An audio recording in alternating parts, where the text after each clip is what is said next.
السلام علیکم ورحمۃ اللہ وبرکاتہ۔ اعوذ باللہ من الشیطان الرجیم، بسم اللہ الرحمن الرحیم۔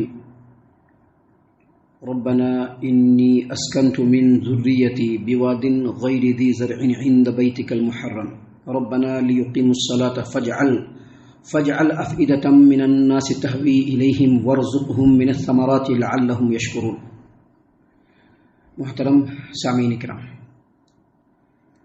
اللہ کا فضل و کرم ہے، اللہ تبارک و تعالیٰ کا ہم لوگوں کے اوپر احسان ہے کہ ایک بار پھر اللہ تبارک و تعالیٰ نے رمضان المبارک کے برکتوں رحمتوں کے اس مہینے سے استفادہ کرنے کا موقع عنایت فرمایا ہے۔ یاد رکھیے، دنیا میں اللہ تبارک و تعالیٰ کی اگر کوئی نعمت ملتی ہے تو اس نعمت کی شکر گزاری کرنے سے اللہ مزید نعمتوں سے نوازتا ہے، اور اگر نعمت ملی اور ناقدری کیا تو اللہ تبارک و تعالیٰ نعمتوں کو چھین لیتا ہے اور عذاب سے دوچار فرماتا ہے۔ یہ رمضان المبارک کا مہینہ ہم لوگوں کے لیے بہت بڑی نعمت ہے۔ جیسا کہ رات کے درس میں ہم نے آپ کے سامنے کہا کہ جو مہینہ ہے یہ اصل میں ٹریننگ کا مہینہ ہے۔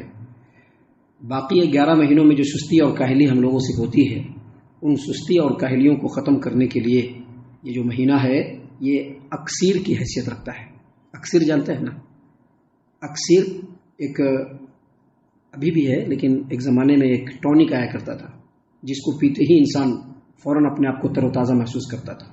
تو یہ جو رمضان کا مہینہ ہے، باقی مہینوں میں ہم اللہ تبارک و تعالیٰ کی اسی طرح سے شکر گزاری اور اللہ کے حکموں کی تابعداری کرتے رہیں، اس کے لیے ایک ٹریننگ کا مہینہ ہے اور یہ بہت بڑی نعمت ہے۔ اس مہینے کو اسپیئر کرنے کی کوشش کیجیے کہ جیسے اس مہینے میں جس قدر ہو سکے اللہ تبارک و تعالیٰ کی اطاعت و فرما برداری میں لگ جائیں، اور جیسے ہی یہ مہینہ ختم ہو تو جو ہمارا شیڈیول اس مہینے میں تھا اسی شیڈیول کو آگے والے مہینوں میں بھی رکھیں گے تو یہ اصل میں نعمت کی شکر گزاری ہے۔ نعمت کی شکر گزاری یہ ہرگز نہیں ہے کہ رمضان کے ایک مہینے میں ہم لوگوں نے اللہ کو خوب یاد کیا اور باقی مہینوں میں ہم لوگ بالکل غافل ہو گئے۔ یہ ہرگز اللہ تبارک و تعالیٰ کی شکر گزاری نہیں ہے، بلکہ یہ اللہ تبارک و تعالیٰ کی بہت بڑی ناشکری ہے کہ تمام مسلمانوں کی دیکھا دیکھی رمضان کے مہینے میں سارے لوگ مسجد میں پہنچ گئے، اور ایسے لوگ جن لوگوں کا یہ عقیدہ ہے کہ دو چار دن یا 1-2 مہینے اللہ کی خوب عبادت کر لیا اور باقی 10-11 مہینے بالکل سر پسار کر کے سو گئے، یہ ناشکروں کا طریقہ ہے۔ تو اس چیز کو ہمیشہ یاد رکھیے، اور اس چیز کو یاد رکھ کے رمضان المبارک کے اس مہینے کو آگے اسپیئر کرنے کی کوشش کیجیے۔ اللہ کی اطاعت و فرما برداری میں پوری دل جمعی کے ساتھ لگ جائیے۔ محترم سامعین کرام، الحمدللہ لگاتار ہم آپ کی خدمت میں اللہ تبارک و تعالیٰ کی توفیق سے قرآن کریم کی آیات کا ترتیب کے ساتھ ترجمہ اور تفسیر پیش کرتے چلے آ رہے ہیں، اور یہ سعادت لگاتار ہم لوگوں کو حاصل ہو رہی ہے۔ اسی سلسلے کی یہ کڑی ہے۔ ابھی ہم نے آپ کے سامنے سورہ ابراہیم سورہ نمبر 14 آیت نمبر 37 تلاوت کی ہے۔ سامعین کرام، یہ جو ایک آیت کریمہ ہے اس میں بھی اللہ تبارک و تعالیٰ نے اپنے خلیل ابراہیم علیہ السلام کی ایک اہم ترین دعا کا تذکرہ کیا۔ ابھی اس سے پہلے جو 3 آیتیں کل آپ کے سامنے پڑھی گئی تھی، ان 3 آیتوں میں اللہ تبارک و تعالیٰ نے سیدنا ابراہیم علیہ السلام کی ایک دعا کا ذکر کیا جس میں ابراہیم علیہ السلام نے اپنے اہل و عیال کے لیے اس بات کی دعا کی کہ اللہ تبارک و تعالیٰ ہمارے اہل و عیال کو اس امن والے شہر میں بسا اللہ تبارک و تعالیٰ اس جگہ کو تو ہمارے اولاد کے لیے امن و امان والا بنا۔ اللہ تبارک و تعالیٰ اور مجھ کو اور میری اولاد کو تو بتوں کی عبادت سے بچا۔ بتوں کی عبادت کی پوری تفسیر کل کے درس میں ہم نے آپ کے سامنے پیش کی ہے۔ سامعین کرام، اسی طرح سے ابراہیم علیہ السلام نے یہاں پر اس آیت کریمہ میں اللہ تبارک و تعالیٰ سے اپنے اولاد کے لیے اور اپنے متبع اور پیروکار لوگوں کے لیے دعا فرمایا ہے۔ دیکھیے اللہ تبارک و تعالیٰ نے فرمایا کہ سیدنا ابراہیم علیہ السلام نے دعا کرتے ہوئے فرمایا، کیا فرمایا؟ ربنا انی اسکنت من ذریتی بواد غیر ذی زرع عند بیتک المحرم۔ اے ہمارے رب، میں نے اپنی بعض اولاد کو کیا مطلب؟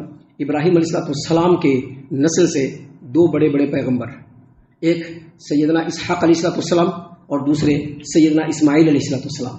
سیدنا اسماعیل علیہ السلام کو اللہ تبارک و تعالیٰ کے رسول خلیل نے مکہ میں بے آب و گیاہ وادی میں بسایا، جبکہ ان کے جو دوسرے بیٹے، دوسرے فرزند، جو بہت ہی بڑے نبی اسحاق علیہ السلام، وہ اپنے مقام پر ہی تھے۔ تو ابراہیم علیہ السلام نے اسی لیے یہاں پر کہا کہ ربنا انی اسکنت من ذریتی بواد غیر ذی زرع عند بیتک المحرم، اے ہمارے رب، میں نے اپنی بعض اولاد کو اس بے آب و گیاہ وادی میں، یعنی جہاں پر کوئی ہریالی نہیں ہے۔ بے آب و گیاہ وادی کس کو کہتے ہیں؟ جہاں پر کوئی ہریالی نہیں، جہاں پر کوئی کھیتی نہیں، جہاں پر کوئی درخت نہیں۔ آج بھی آپ مکہ میں جا کر کے دیکھیں گے، وہاں پر آپ کو پھلدار درخت نہیں ملے گا۔ مکہ میں آج جو لوگ بھی جاتے ہیں یا کبھی جانے کا اتفاق ہو تو آپ غور کیجئے گا، وہاں پہ آج بھی کوئی پھلدار درخت نہیں ہے۔ سامعین کرام، اس زمانے میں تو بالکل ہی نہیں تھا، کوئی پھلدار درخت نہیں تھا، بالکل بے آب و گیاہ وادی، نہ آدمی، نہ پانی، نہ ہریالی۔ اللہ تبارک و تعالیٰ نے اپنے رسول خلیل ابراہیم علیہ السلام کو حکم دیا کہ اپنی بیوی اور اپنے بچے یعنی ہاجرہ اور اسماعیل دونوں کو یہیں پر بساؤ۔ اللہ تبارک و تعالیٰ سے دعا کیا۔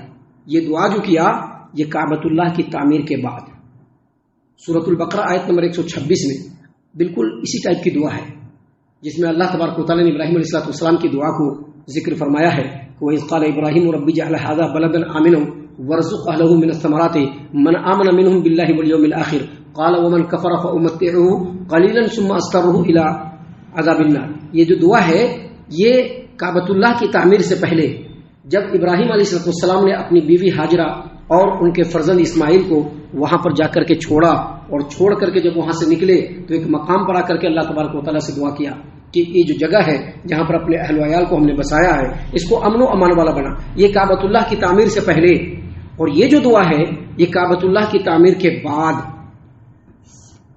پہلی دعا کعبۃ اللہ کی تعمیر سے پہلے، دوسری دعا کعبۃ اللہ کی تعمیر کے بعد۔ جو دعا پہلے مانگا اسی دعا کی تاکید میں اس دعا کو بھی مانگا، اور اللہ تبارک و تعالیٰ سے رغبت کی شوق میں اس دعا کو مانگا، کیونکہ اللہ تبارک و تعالیٰ سننے والا ہے، اللہ تبارک و تعالیٰ دعاؤں کو قبول فرمانے والا ہے۔ ان ربک انک لسمیع الدعاء، اللہ تبارک و تعالیٰ تو کیا ہے؟ دعاؤں کو سننے والا ہے۔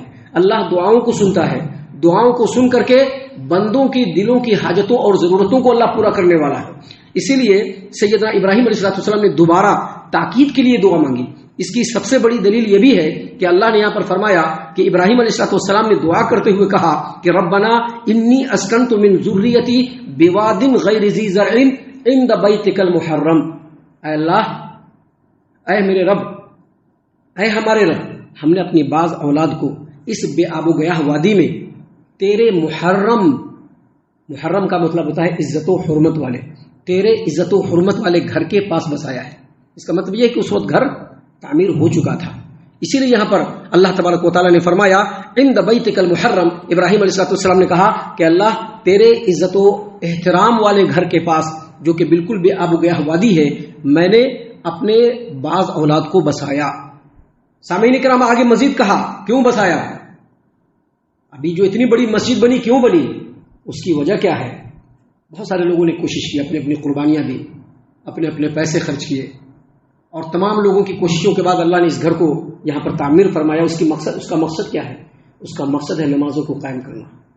مسجد تو بنا دیا، بنا کر کے اپنے اپنے کام میں لگ گئے، ہر آدمی اپنے اپنے جگہ پر بیٹھ گیا کہ ہم فلاں ہیں، ہم فلاں ہیں، ہم فلاں ہیں، لیکن جب مسجد میں نماز قائم کرنے کی بات آتی ہے تو لوگوں کو اپنے اپنے کاموں سے فرصت نہیں ہے، اپنے اپنے نفسوں کی چاہتوں کو پورا کرنے سے فرصت نہیں ہے۔ دیکھیے ابراہیم علیہ السلام نے کیا کہا کہ اس عزت و احترام والے گھر کے پاس جو ہم نے اپنے اولاد کو بسایا ہے، اس کا مقصد ہے ربنا لیقیموا الصلاۃ، کہ ہمارے رب یہ لوگ نمازوں کو قائم کریں۔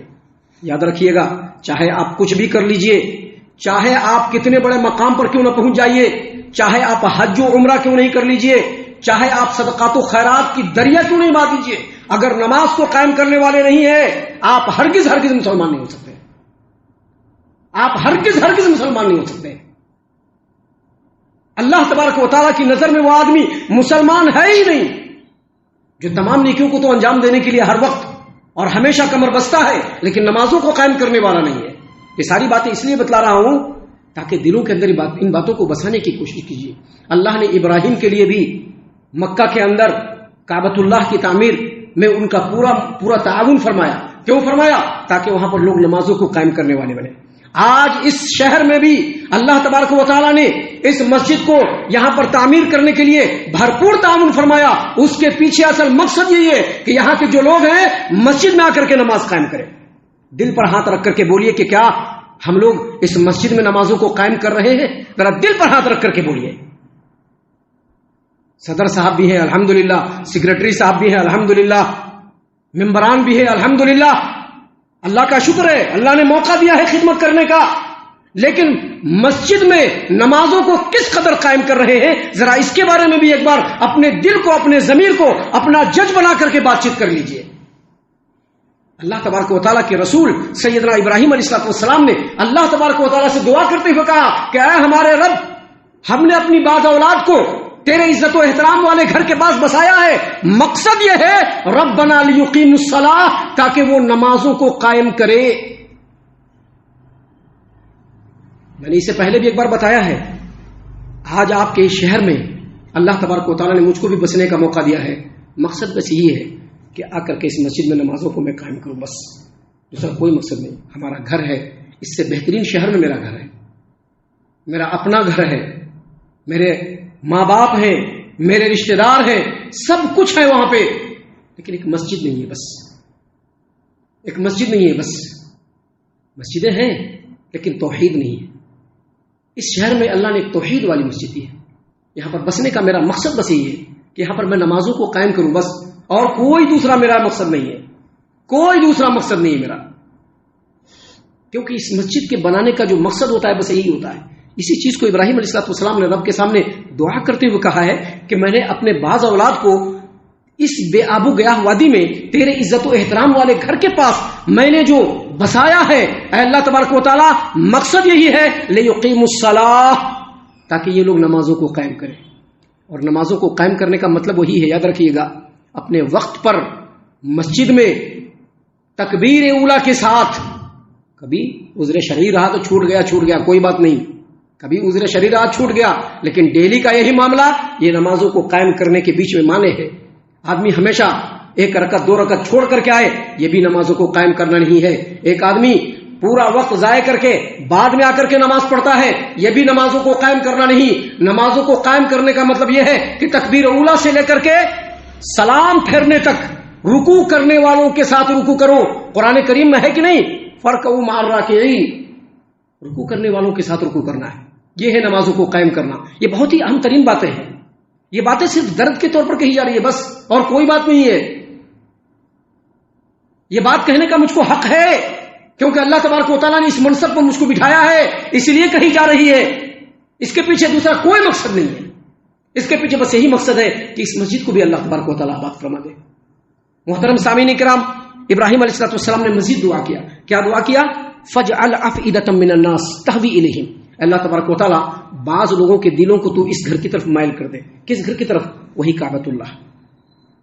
بعض لوگوں کے دلوں کو اس گھر کی طرف مائل کر دے تاکہ وہ اس گھر کی طرف مائل ہو جائیں۔ حافظ ابو جعفر ابن جریر طبری رحمۃ اللہ علیہ نے تفسیر الطبری کے اندر سیدنا عبداللہ بن عباس رضی اللہ عنہما، اس کے علاوہ دیگر مفسرین کے قول کو نقل کیا ہے کہ اگر ابراہیم علیہ السلام یہ دعا کر دیتے تھے فَاجْعَلْ أَفْئِدَةَ النَّاسِ، دیکھیں یہاں پر کیا ہے؟ فَاجْعَلْ أَفْئِدَةً مِّنَ النَّاسِ، یہاں پر ہے فَاجْعَلْ أَفْئِدَةً مِّنَ النَّاسِ، بعض لوگوں کے دلوں کو۔ کہتے ہیں کہ اگر ابراہیم علیہ السلام یہ کہہ دیتے فَاجْعَلْ أَفْئِدَةَ النَّاسِ، یعنی تمام لوگوں کے دلوں کو، تو فارس، روم، یہود و نصارہ، جتنے بھی لوگ ہیں دنیا کے اندر، سب کے سب کھینچے چلے آتے تھے کعبۃ اللہ کی طرف۔ لیکن سیدنا ابراہیم علیہ السلام نے اس دعا میں یہ کہا کہ بعض لوگوں کو، اس کا مطلب کیا کہ مسلمانوں کے دلوں کو اس کی طرف مائل کر دیں۔ آج ہر مسلمان کے دل میں خواہش ہے کہ نہیں ہے کہ کعبۃ اللہ جائیں، اس کو دیکھیں، عمرہ کریں، کعبۃ اللہ کا طواف کریں، اگر اللہ موقع دے تو حج کریں۔ ہر مسلمان کی یہ خواہش ہے، لیکن ان تمام خواہشوں سے اوپر ایک اور بہت بڑی چیز ہے، وہ یہ کہ جس مقام پر آپ رہتے ہیں وہاں کی جو مسجد ہے اس کو آباد کیجیے۔ یہ اس سے بھی بڑی بات ہے، یہ اس سے بھی بڑی بات ہے کہ جس مقام پر آپ ہیں، جو نعمت اللہ نے آپ کو دی ہے مسجد کے روپ میں، اس مسجد میں نماز کو قائم کریں، کیونکہ یہ سب سے زیادہ اہم ہے۔ محترم سامعین کرام، آگے مزید کہا وَارْزُقْهُم مِّنَ الثَّمَرَاتِ لَعَلَّهُمْ يَشْكُرُونَ، اور ان لوگوں کو تو پھلوں کی روزی دے تاکہ یہ شکر گزار بنے۔ کیا مطلب؟ ان لوگوں کو، چونکہ یہ جو بستی ہے، یہ مکہ جو بستی ہے، یہ بالکل بھی آب ہو گیا ہے، یہاں پر کوئی ہریالی نہیں ہے، کوئی سبزی نہیں ہے، کوئی پھل فروٹ نہیں ہے، تو اللہ تبارک و تعالیٰ تو ان لوگوں کو پھل فروٹ دے، دعا کیا ابراہیم علیہ السلام نے. کیوں؟ تاکہ یہ لوگ آپ کی شکر گزاری یعنی آپ کی عبادت کی طرف مائل ہو جائیں. اللہ تبارک و تعالیٰ نے سیدنا ابراہیم علیہ السلام کی دعا کو قبول فرمایا. اب آج بھی جا کر کے دیکھیے مسجد حرام کے اندر ایک ٹائم بھی ایسا نہیں گزرے گا، ایک لمحہ بھی نہیں ایسا گزرے گا کہ لوگ طواف نہیں کر رہے ہیں. ایک لمحہ بھی ایسا نہیں گزرے گا کہ لوگ نوافل نہیں ادا کر رہے ہو. ایک لمحہ بھی نہیں. پورے 24 گھنٹے میں ہمیشہ لوگ نماز پڑھ رہے ہیں، ہمیشہ لوگ طواف کر رہے ہیں. ایک لمحے کے لیے بھی وہاں پر نماز اور طواف سے وہ مسجد خالی نہیں ہے. یہ ابراہیم علیہ السلام کی دعا کو اللہ نے قبول فرمایا. اور دوسری دعا کہ وہاں پر اللہ تو پھلوں کی روزی دے، اللہ نے اس دعا کو بھی قبول فرمایا. اللہ تعالیٰ نے اسی قرآن کریم کے اندر سورۃ القصص آیت نمبر 57 نے کہا اولم نمکن لہم حرما آمنا یجبا الیہ اولم نمکن لہم حرما آمنا یجبا الیہ من کل الثمرات رزقا من لدنا ولکن اکثرهم لا یعلمون. کہ کیا ہم نے ان لوگوں کو یعنی مکہ والوں کو اپنے حرم میں جو امن والا مقام ہے کیا وہاں پہ بسایا نہیں اور ان لوگوں کو پھلوں کی روزی نہیں دیا؟ یہ روزی ہماری طرف سے ہے لیکن اکثر لوگ نہیں جانتے. آج الحمدللہ آپ جا کر کے مکہ میں دیکھیے جن علاقوں میں اللہ تبارک و تعالیٰ نے پھلوں کی پیداوار رکھی ہے، جن علاقوں میں اللہ تبارک و تعالیٰ نے ڈرائی فروٹ کی پیداوار رکھی ہے، جن علاقوں میں اللہ تبارک و تعالیٰ مختلف قسم کے پھلوں کی روزیوں کی پیداوار رکھی ہے، ان علاقوں میں وہ پھل نہیں ملے گا، لیکن مکہ میں ضرور مل جائے گا. آپ جو بھی پھل اٹھائیے پوری دنیا کا آپ کو مکہ میں ملے گا، کیونکہ اللہ تبارک و تعالیٰ نے سیدنا ابراہیم علیہ السلام کی دعا کو قبول فرمایا.